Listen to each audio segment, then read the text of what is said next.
Welcome to BeProvided Conservation Radio, sharing stories and information about the environment, wildlife, and the people who are dedicating their lives to protect the world for future generations.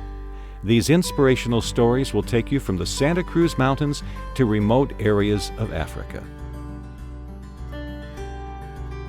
Hello everyone, I'm happy to be back with another show about the land of the snow leopards, specifically the land of the Snow Leopard Network. I interviewed Darla Hillard of the Snow Leopard Conservancy and Maria Azhunova, the newly elected leader of the land of the Snow Leopard Network.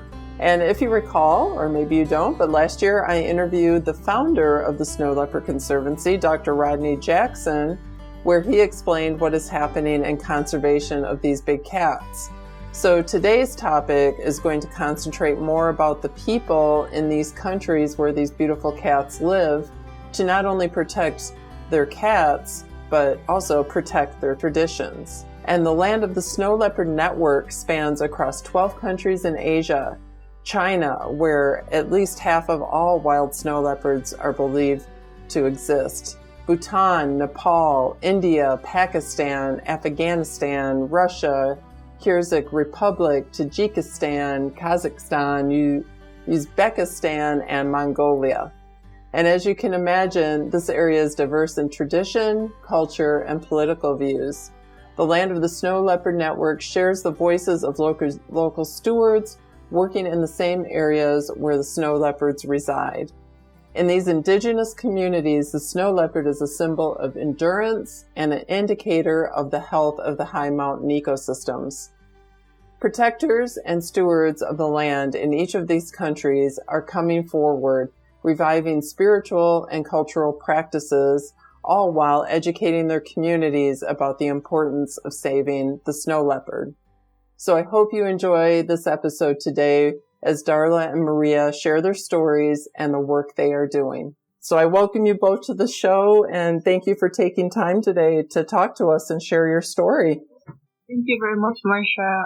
It's an honor and a pleasure to speak with you at this very interesting podcast. Thank you. Yeah, it's a lot of fun. So I just wanted to hear your story, and I'm glad I could catch you while you're still here. Yeah, and I did see your talk, Maria, at WCN, and I was really impressed. So thank you for that. I don't know who wants to go first, but I thought maybe the two of you could share how you got involved with snow leopards and, how did you fall in love with these cats and what got you to become so passionate about what you're doing today? I'll go first. I'm Darla, Patient Director for the Snow Leopard Conservancy. And Rodney and I met in 1978. And the short version is, we fell in love, we got married, and we got into snow leopards. I was really lucky because I was doing a job that I wasn't all that interested in. I was an administrative assistant for a city planning organization. And if you saw the little bubble above my head, it said, there has to be a better way to earn a living. But I was too old, I felt, to go back to school. So my plan was to volunteer for a conservation organization and work my way up. Well, I fulfilled that dream in ways that I could never have imagined. Mm-hmm. It is great that you knew that you wanted to go from administrative work to conservation work, and I think you chose a great cause. I'm curious how you got involved with meeting Maria. In 2013, well, actually it was 2010, we met Maria's mom. And she took Rodney, me, and a couple of other people who were working in snow leopard conservation and just beginning to find a way to work very closely with communities in areas that we weren't used to working in. It wasn't the Himalaya, it wasn't India, it wasn't Bhutan, it was Central Asia. And these were countries that were just coming out from 70 years of Soviet oppression. Mm-hmm. And Maria's mom, Erjen, took us on about a 2,000-mile journey through southern Siberia. and introduced us to some of the shamans, sacred site guardians, and revered elders that we have now ended up working with. So that was the beginning of what has become the Land of Snow Leopard Network. Yeah, and so I understand now. Maria said that she inherited her conservation genes from her parents. I can see that now. Oh my goodness, you really paid attention to my talk. I did. And, I do all this, it's a both blessing and a big responsibility to be, part of this. But now, I was just like, counting back in my head, for how many years have I known Darla and Rodney? And the answer is yes, we're probably since 2010. And at that time, I was a student at Foothill Community College in Los Altos Hills, California.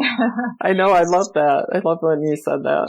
Which I absolutely love, and I couldn't leave until, I had to. But I met them as a student, and then by the time it was 2013, I was a student at Harvard University, and I did their program through the bachelor's program through Harvard Extension School, which allowed me to, take a lot of online classes, and that's how in the fall of 2013, while still being, a full-time student online, I was able to participate at the first, meeting, where, all of us, the current, LLSL key members gathered and met and discussed really, not only discussed the importance of creating, an alliance or a network of those people who are already, working in the field of whether it's, traditional sense of the word conservation, whether it's, a conservation of, traditional cultural and or spiritual knowledge, Western scientists, the sacred site guardians, and so many more. So I was there at that meeting, in 2013, when it all kind of officially, I would say, incepted. Now, as far as for my interest, for one, of course, it's due to my parents and their extensive work in conservation of, bicultural diversity, and my own organization that I'm a director of. We're based in Ulan-Ude, Republic of Buryatia, Russia, right next to Lake Baikal. My organization is called Baikal Buryat Center for Indigenous Cultures. And one of the focus of our, of our work is the conservation, protection of the sacred totemic species of the, Lake Baikal region. And Snow leopard happens to be a sacred, totemic animal for Sayot people, way up in the Sayan Mountains. Well, congratulations on creating your organization, Baikal Buryat Center for Indigenous Cultures. I think that's wonderful, and the people and the animals are happy to have you there working for them with your passion, and that's just amazing. So you were working primarily with the indigenous cultures. Did you just create this organization on your own because you were passionate about it? And so no, so I started as a volunteer, and then by 2015 I was, also, elected / appointed as a leader. You were born to be a leader, it sounds like. The number is small, we're, only technically 3-4 people. Yeah. But, we were able to register in 2015, I believe. But before, it was working, non-stop since the 90s, I would say. And I was always involved in some capacity or another as a volunteer, as a translator, as as a guide. So doing all of those things. And may refer kind of back to 2 or 3 questions ago. Yeah. It's you mentioned that I grew up with these traditions. Right. It's a complicated statement because it's both a yes and a no. Since and Darla said that there's been 75 years of Soviet regime happening in all those regions, of the land of Snow Leopard Network. So, we have Mongolia, we have Tajikistan, Kyrgyzstan, Republic of Buryatia and Republic of Altai. We are part of Russia, of Russian Federation, but Kyrgyzstan, Tajikistan, and Mongolia, they're independent countries. However, all of us, we were, under, the Soviet rule. Mongolia had a little bit more independence, but it was a socialist state. And what happens when you are a part of this big, very powerful, yet, utilitarian type of country, is that your traditions, your culture, your spirituality, your religion, your language were oppressed and forbidden. So, very tragically, a lot of that knowledge, the traditional, cultural, environmental, spiritual heritage was forbidden to practice. Therefore, a lot of was forgotten. Not necessarily forgotten by will, but if you're not allowed to practice it, or else you're going to prison. And people went to prison, to gulags and then, Russia, at that time we went through World War II, huge loss, they're talking about, 20 million, but the way is way up. Then we had the Soviet Union collapsed, so that was a huge, catastrophe, as well. So all of the factors of, 75 years and up till now where you're fighting for your survival, and then with knowledge that is still left, that is with you. So it's a matter of not just protecting the snow leopard as this beautiful species and this ecosystem because it's beautiful or important, but it's about reviving our culture, our traditional knowledge, our basically our identity. I dare say. As well. So, that is the focus of the network, the Land of Snow Leopard Network, is that we root the conservation efforts around the spirituality, about the culture, but tradition, was always there. It was always there, but we just have to bring it again to the light and for people to see, and then they relearn, I would say, and then we have absolutely fantastic cases of incredible story of the release of the snow leopard in Tajikistan, and it's happening throughout other areas as well. But Tajikistan, they're champions. I mean, it's been probably up to 7 or even more times when the community decides to release the snow leopard. So what happened is that the snow leopard attacked farmers' animals, so goats and cows, and she killed everything. But instead of seeking revenge, this farmer and the community decided to release the snow leopard. And it's not just they just opened the gate and for the leopard to run away, right? They actually very gently carry the snow leopard, whether it's in a cage or whether it's in a sack. And basically they're barehanded. They're barehanded. They don't have the equipment.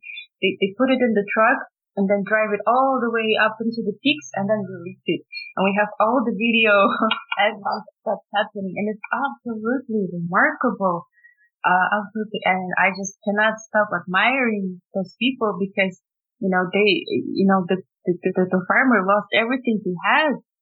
Maria, I know these farmers, they use their livestock basically like a currency, or it's their livelihood. It's what they survive on and live on and depend on. And they are totally wiped out when a snow leopard comes in and kills everything.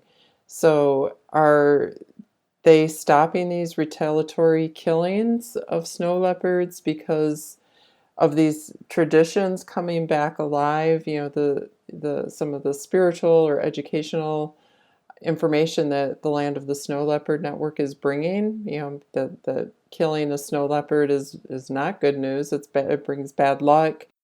Because of the revival and of the spiritual and cultural significance of the snow leopard, and that's where we have to thank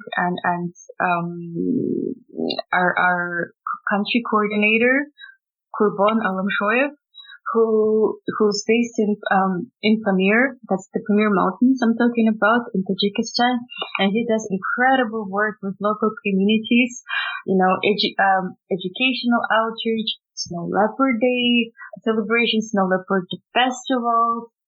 So a lot of work is done, both education awareness, not just like environmental education awareness, but cultural and spiritual. Mm-hmm. What's remarkable is, it's again, Tajikistan, and especially that area, it's very poor, which is very unfortunate. But nevertheless, because of that strength, that these people have, and that, the most powerful, conservation tool there is. So I personally say conservation starts with the community and it will end with the community. Because with all the respect, with all the policies, laws, regulations, even militarization of conservation or whatnot, you just can't do that, right, unless there is, consent and full communities. If the indigenous communities are not on board with this, then, you should really reconsider whether your conservation methods are valid. Right. Right. And then to really involve, community and indigenous communities, you have to address the traditional and cultural understanding of the species that you're trying to protect. And, that's how conservation should be done. It is a people-based, solution, really. And I'm so grateful to Rodney and Darla and Charlene at the Snow Leopard Conservancy, is that they're really the first one of the very first people in the West, especially the Western conservation, who gets that, who really understand the, of what I just, talked about. Is you have to respect and, indigenous voices. And it's not that only you listen to them, you also provide a platform for action. So, for example, Rodney Jackson, several years ago, during one of the big JSLIP meetings, and JSLIP is the Global Snow Leopard and its ecosystem plan or protection plan, very official, it's 12 countries, government level, high officials, and Rodney Jackson, given his outstanding, credentials as a brilliant scientist and a researcher, he really gave the platform to the indigenous voices and presented our perspective, and what fought hard and actually was successful in bringing Kyrgyz spiritual leader and an elder, Japorko Raimbekov, on stage to give a ceremony, to give a prayer, and it's absolutely unprecedented. Oh, that's great. So that's the people of the Land of Snow Leopard Network, they're all they're brilliant, they're remarkable, they're passionate, and what is very unique, and I'm so grateful for, and that just is the fact that both Rodney and Darla, they have so much respect for local and indigenous people, and our knowledge, our expertise, our culture, our values, and all of that is taken into consideration into the decision-making processes. And this is exactly what we've been, fighting for, all our lives, is to not only have our voices heard, but it's really about how to implement them into action. And there you have it. That's how we get them into action. Yeah, I think a lot of conservation groups, the traditional way, seem to have like a top-down kind of approach where, they come in, we have to save this animal, that's it, kind of. And the theme that I got from your talk and Rodney's talk seemed to be that conservation is like a social science. I mean, it's not necessarily biology or ecology. It's you have to work with the communities, the people, and I love that. And I love that you're allowing some of these cultures with the Snow Leopard Network, Land of the Snow Leopard Network, and these traditions to thrive again. So you're not only saving snow leopard, you're saving people and their tradition. I think that's wonderful. Hopefully I summed that up all right. Yes, I'm absolutely amazed that you got it.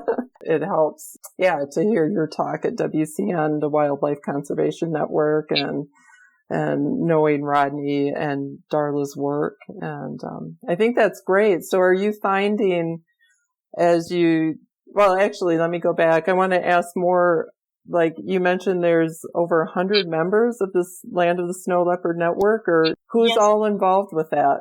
Yes, that's right. Yeah. So, I mean, there's what we call, country coordinators. Mm-hmm. And even though technically there's 4 countries, but, each country will have at least 2 regions. So we have, Mongolia, but it's, at least two people, representing western part of Mongolia, and, in Umungol. So it's like, inner Gobi area, and that's where the Altai mountain range ends, I believe, or it goes through it.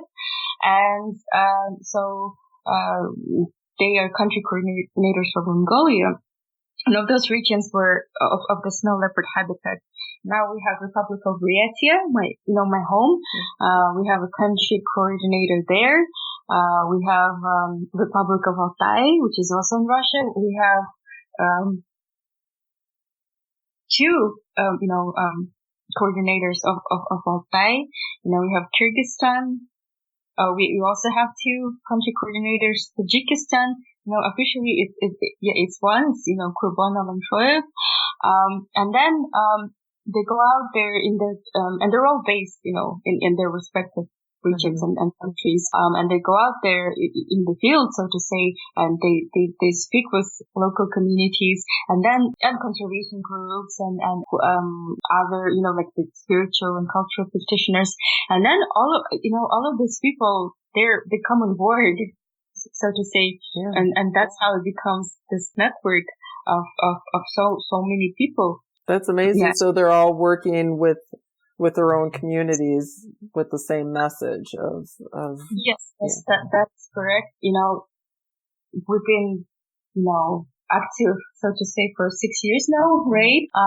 But what we've achieved so far is absolutely, just kind of reflecting back, it's just, whoa, oh my goodness. I mean, what has started as the one region event, such as the Snow Leopard Festival in the Republic of Altai, now it's spread out everywhere to all those countries and other regions. And it's all due because, as those key, country coordinators, we make sure to organize a gathering and Snow Leopard Conservancy's Darla and Rodney make sure, and they really take care of that. And they make sure that this gathering is happening annually.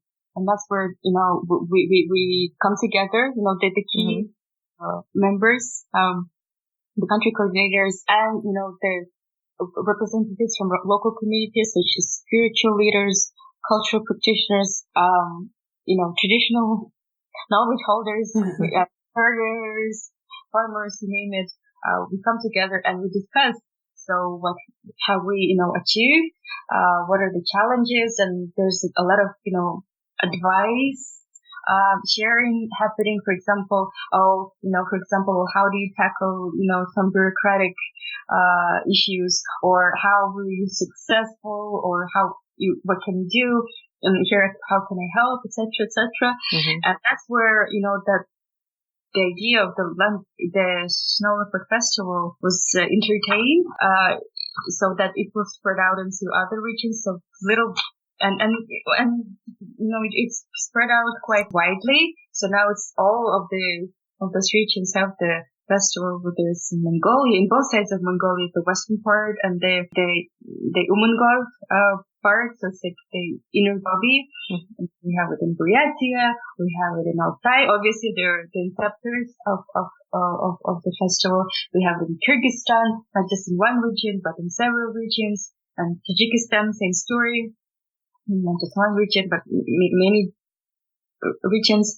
So it's absolutely brilliant to have that, and not just that one, little but very significant example of how this network is working. Is really where we empower each other.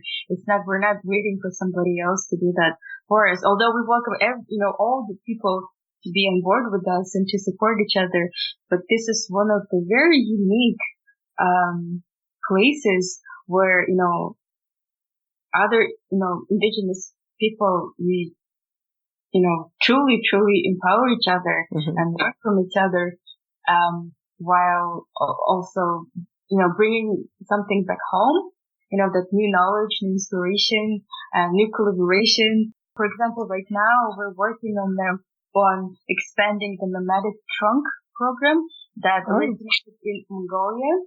What is that exactly? I'm sure you're going to explain. I'm sorry. I jumped ahead, but.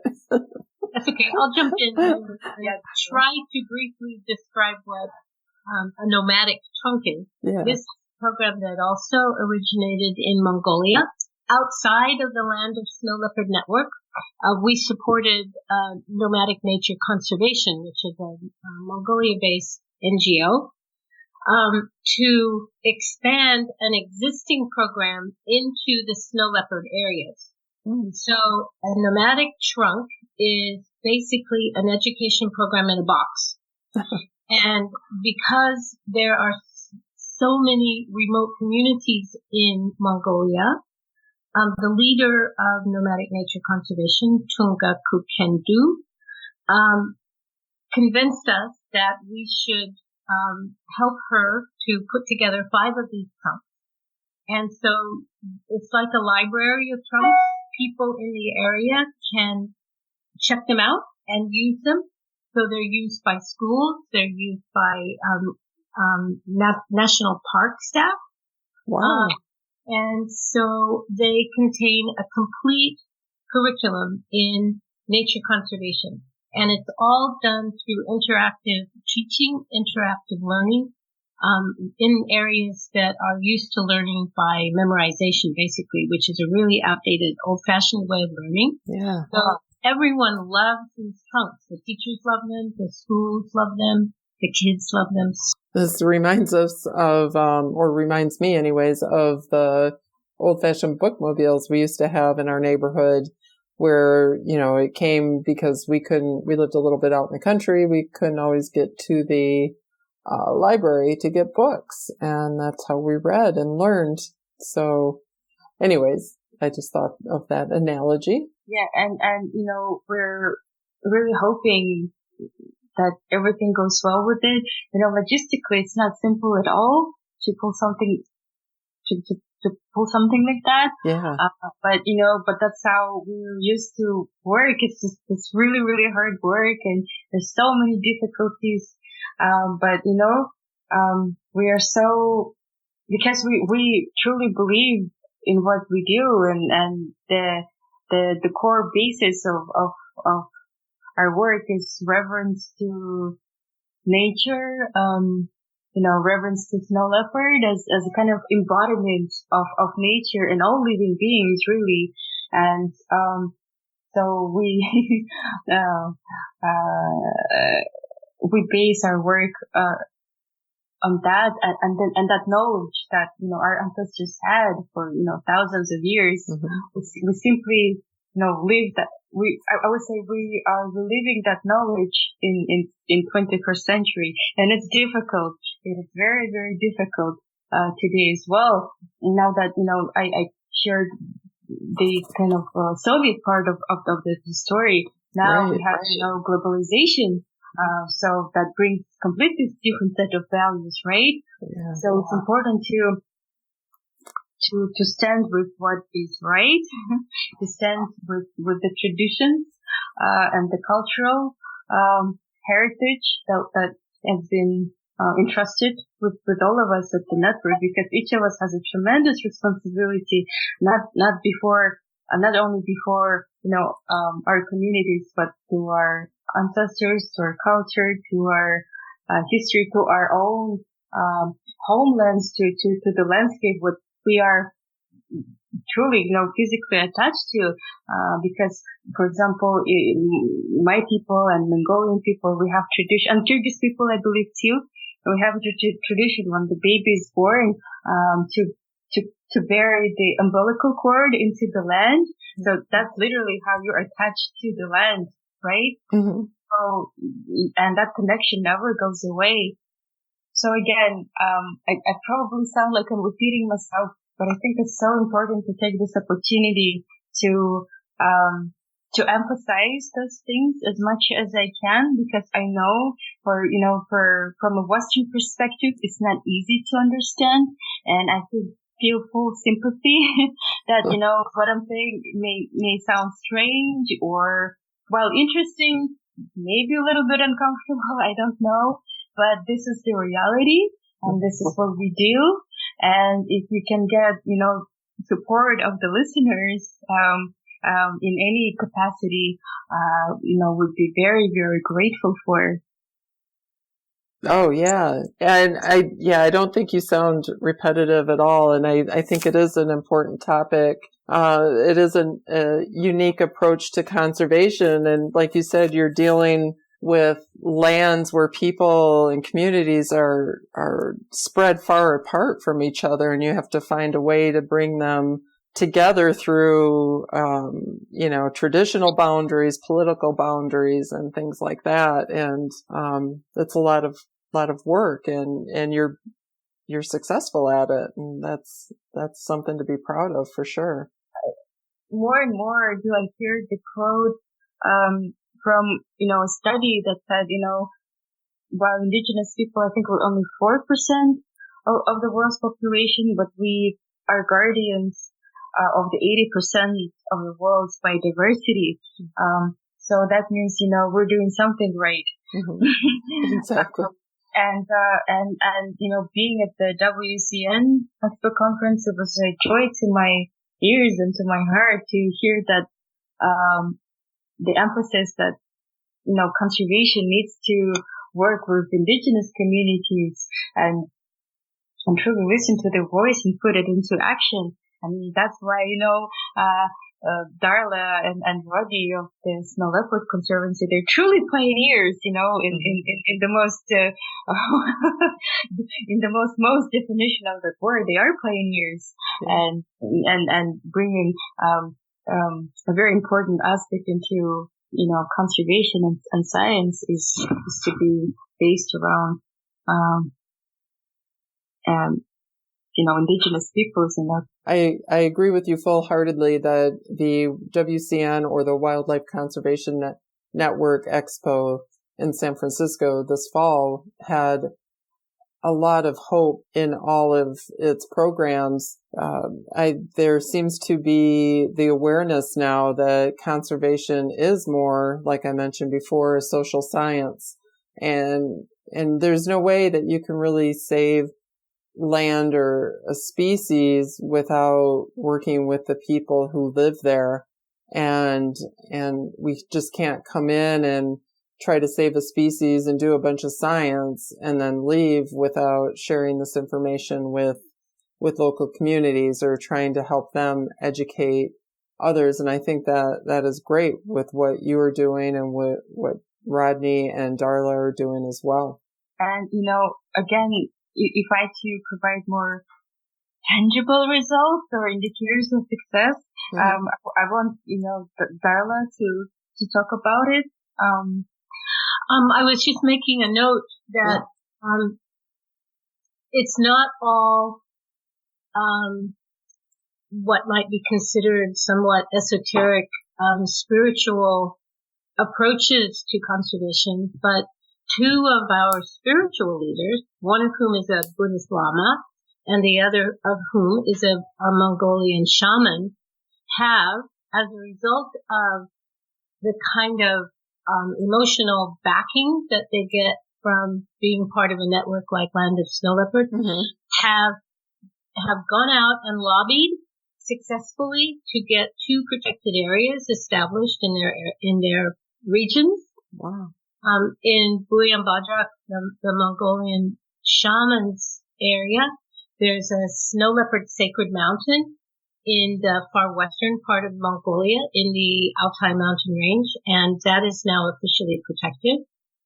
In the case of Norbu Lama, he got the sacred ceremony site, which is also a sacred mountain, and in fact, the whole community of what Maria referred to earlier as the Soyot people, who have recently been declared what they call a small numbered minority in Russia, which just means, there's few people there, but they deserve special recognition status. So what Norbu Lama achieved is to get his whole region declared as a region of special resources. And so that gives the local people control over this area. And that's huge. That is huge. That's great. So are you finding that children and younger generations are interested in carrying this forward? Or are you kind of focusing on educating the young as well, the younger generations? All of us at the network work with children, school-age children. We go to schools and, do training, classes, that in regards of both kind of, environmental conservation. And then we always make sure to have a spiritual or cultural practitioner with us. So, both perspectives will be learned. And for example, we do it several times a year, at least with my organization. But, we make sure that Norbu Lama, is with us and while we're teaching, environmental, conservation approaches, let's say and then we have Norbu Lama speaking about the spiritual and cultural aspect of conservation, and that it's it's a responsibility of each child, who, especially in the mountain communities, to look after, the snow leopard and not allow anything bad happen to it, because, it's a very special, animal, chosen by gods, but, by the Buddha. So we make sure that there's attention is paid to both approaches. That's great. And aside from that, Baikal Bird Center for Indigenous Cultures, we also do a lot of work with children. We organize nomadic school of creativity for urban children who don't necessarily have access to be in the nature or to be exposed to their traditions. So we drive them into the countryside, into the field, into the steppe, and then they learn how to assemble yurt, the traditional house. So now they know how to, assemble a yurt and how to live in it. They learn how to cook traditional Buryat food. They learn from herders, the elders and cultural practitioners. And then we brought them to Mongolia, where they, also learn from, musicians, the Mongolian throw singing. Nice. And learning how to play traditional Mongolian instrument. Well, we share the same instrument. Burits and Mongols did Boyinkhur. There's a horse-headed fiddle. Oh. And they learned how to draw nature and how to observe nature with the Mongolian female artists. So it was truly fantastic. And throughout the year we do either weekends, workshops or, weekday classes. So, but, and that's kind of even aside from the Snow Leopard project. I can give you the same examples, from our other partners. They do a lot of educational work, with children, whether it's focused on bicultural diversity, and of course, which the snow leopard is the king of. I would, that's, the cat that, so coming back to that story, it's that there's a sacred mountain called Bhutan, in the Sayan Mountains in Buryatia. There is, a ceremony that is conducted annually in honor of the spirit of the mountain, who is Snow Leopard. Oh. So, and Narvulama was just, reminding children, there's a sacred chosen, but I was trying to say that, Narvulama, reminds children of the spiritual, aspect of Snow Leopard, because they live right, to the mountain. They probably, and their parents, they participate in the ceremony, they pray there, and Narvulama is being, reminding children of that, and be mindful, that they are shared this landscape with such a creature who's, very special. But, in our tradition, in Buddhism and Buryati, it's closely intervened with the traditional Buryat shamanism. So, especially, the tradition of Narvulama's, Buddhist, school. I don't know how to frame this, but from his tradition, it always respects the original belief, which is shamanism. So, both shamanism and Buddhism is being widely practiced in Buryatia. And again, that's why, and as I said before, our network is full of very unique and brilliant people. And Narvulama is one of those people who truly embraces, any tradition, and, it is Buddhism, shamanism, Christianity, some or other faiths, or science.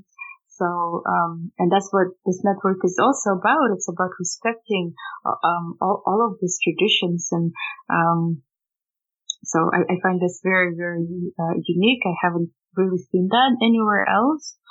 I wanted you to talk a little bit about your news today that you gave me before the call started, regarding the new website. Do you want to talk about that a little bit with the Yes. Land of the Snow Leopard Network? So, as of today,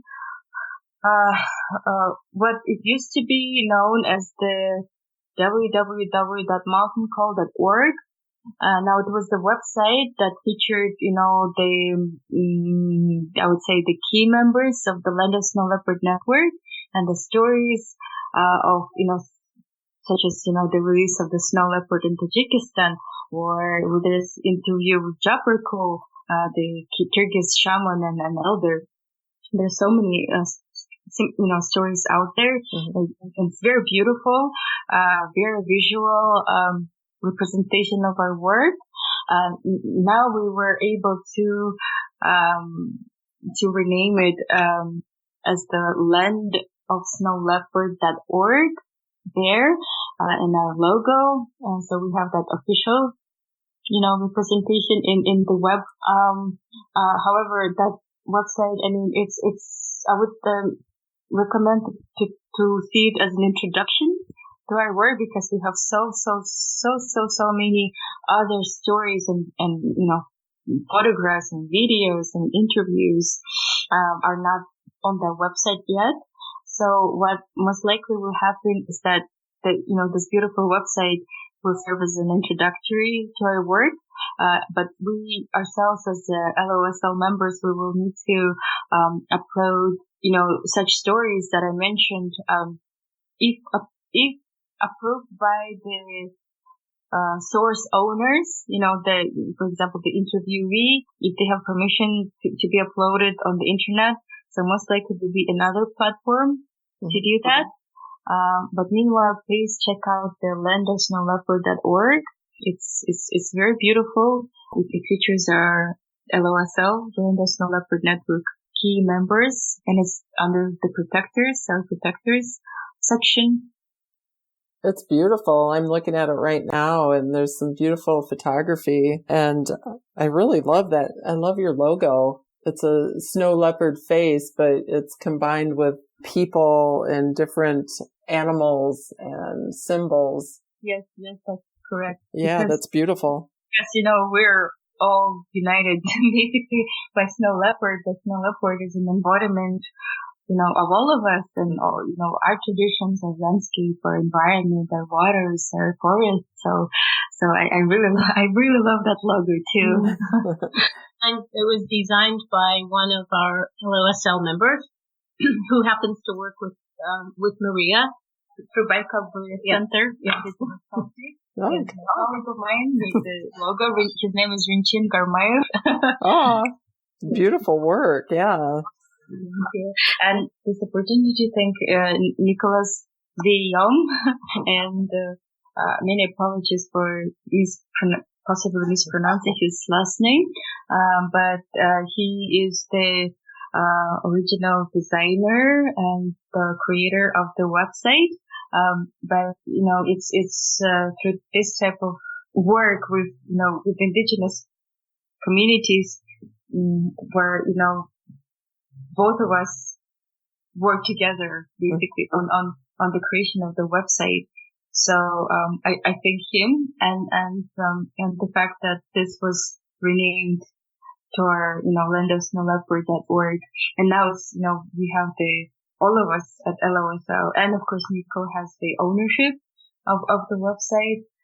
So it's absolutely wonderful to see and work with such collaboration. That's great. Well, when the stories from the different leaders and protectors are added, will the public be able to read these stories? I hope Yes. So they will be translated into English. Mm-hmm. We already have so many stories, and some of them are already translated into English and like Russian languages. So it's the matter of translating and by the process and getting what is permissible at the moment, right.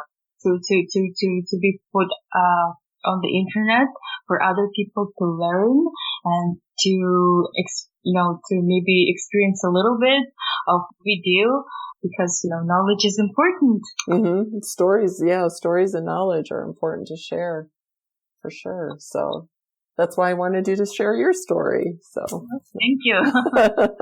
I think it's very. While we're on the subject of thanks, can I for a couple? Yeah, definitely. Go for it. So the great bulk of this work since 2015 has been done through an incredibly generous grant that was a kind of a three-way effort between the Christensen Fund, which is based in San Francisco, the Leonardo DiCaprio Foundation, through the Silicon Valley Foundation. So we are incredibly grateful to them for their 3-year grant, which has just come to an end.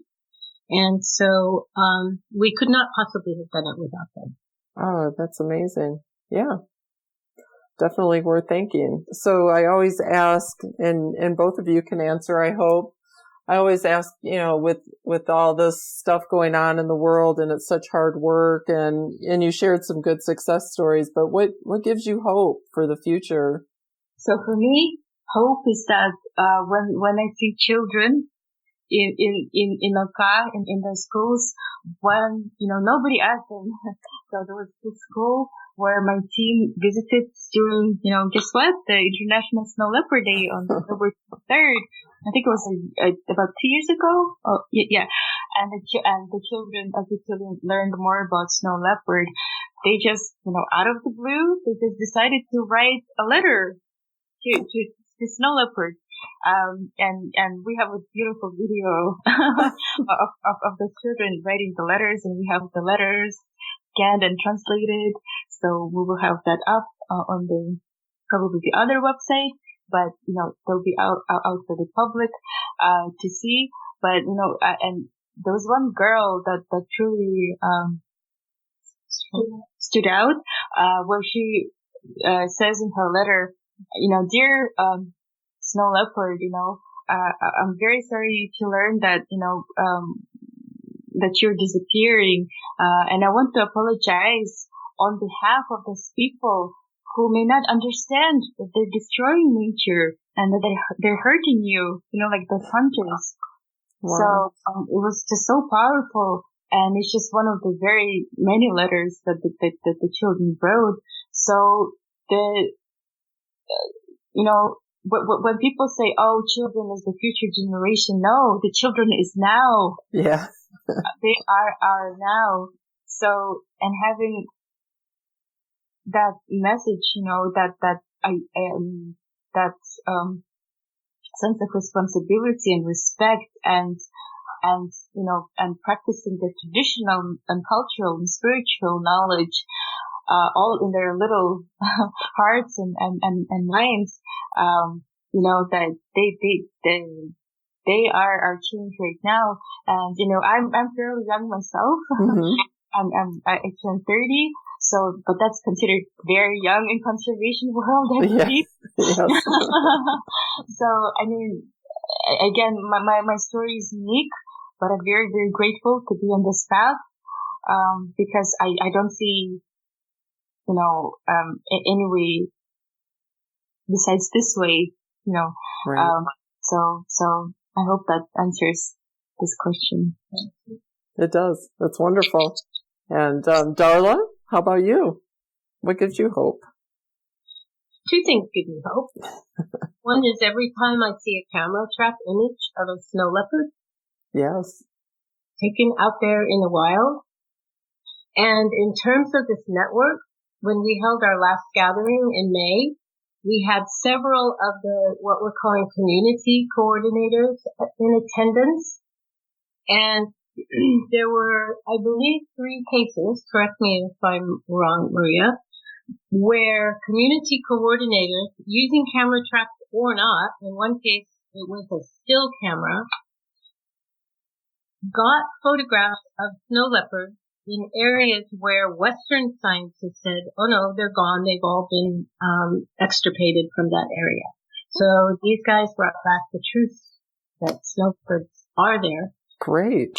You live on the land, and you know the land, and you know where to go, you know where the snow leopards are. Right, right. That gives me hope. You're giving me hope in people, and hope that people can change and come together in a good way to work together, especially from so many different countries and traditions, and this needs to be translated in so many aspects of our lives. So thank you for all you're doing, and congratulations, Maria, for your leadership and taking this on. And we really appreciate it. And you, Darla, and Rodney, and everybody in the Snow Leopard Network. So thank you. Thank you very much, Marcia. Thank you very much, Marcia. Thank you so much for all you do for the animals through your podcast. It's absolutely wonderful. Oh, thank you.